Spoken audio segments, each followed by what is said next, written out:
આજરોજ Rander police station દ્વારા narcotics act અન્વયે એક ગુનો દાખલ કરવામાં આવેલો છે। એમાં 3 આરોપી અટક કરવામાં આવેલ છે, જેના નામ છે સુલેમાન ઉર્ફે SK ફારૂક, બીજો એક આરોપી છે મોહમ્મદ જાવેદ ઉર્ફે ગુડ્ડુ મોહમ્મદ જુબેર અને ત્રીજો આરોપી છે એજાજ અયુબ શેદ। એ સલાબતપુરા અને મૈદરપુરાની હદમાં રહેવાવાળા ઈસમો છે।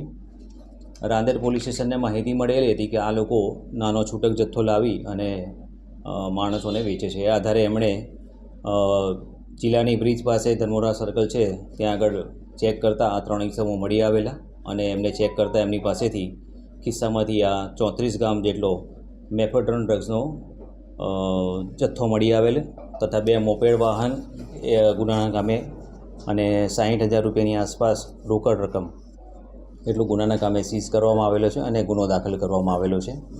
આ બાબતે એ લોકો મૂળ જથ્થો ક્યાંથી લાવ્યા હતા એ અંગેની તપાસની કાર્યવાહી ચાલુમાં છે।